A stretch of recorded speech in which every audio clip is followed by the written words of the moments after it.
청년 묵상 365일 프로젝트 주님은 나의 최고봉 1월 16일째 함께 묵상합니다.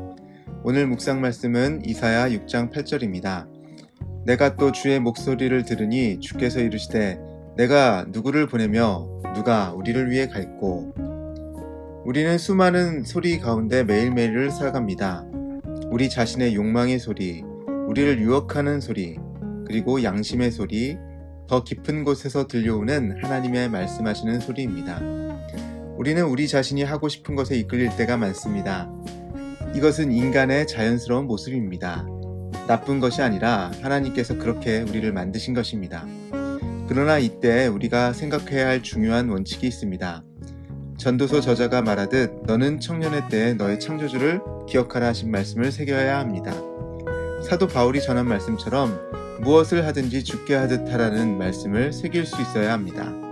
그렇게 하면 내가 하고 싶은 것을 하더라도 우리의 아버지가 되시는 하나님께서 내가 하고자 하는 것을 기뻐하실지를 생각하면서 할 수 있습니다. 우리는 또한 우리를 유혹하는 소리에 이끌리기도 합니다. 우리를 유혹하는 자의 소리는 매우 충동적이고 팩트에 기반하는 것 같지만 거짓을 교묘히 섞고 있습니다. 결국 우리를 파멸로 이끌어가는 소리입니다. 사단은 속이는 자입니다. 아담과 하와를 깨던 그 속임으로 우리를 넘어지게 하려 호시탐탐 우리의 약점을 공략합니다. 이것을 이기기 위해서는 우리는 하나님의 말씀을 늘 묵상해야 합니다. 사단의 쏘는 불화살을 막을 믿음의 방패를 가지고 평소 주님을 묵상하며 갈고 닦은 성령의 검을 휘두를 수 있어야 합니다. 우리는 인문학적 소양을 쌓고 성숙한 시민의식을 갖는 양심의 소리만으로도 살아갈 수는 있습니다. 그러나 라이놀드 니버라는 사람이 보았던 것처럼 도덕적인 개인의 전체의 합이 도덕적인 사회를 이루어가는 것은 아닙니다.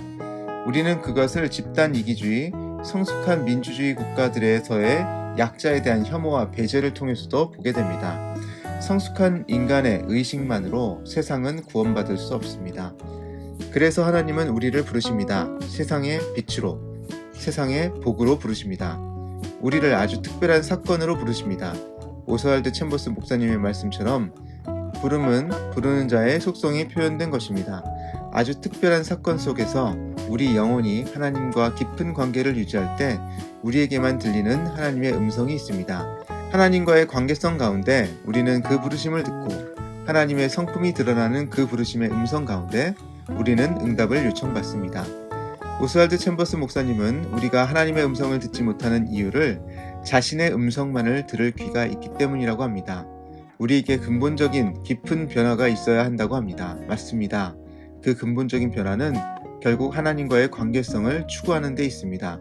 하나님의 성품을 아는 데 있습니다.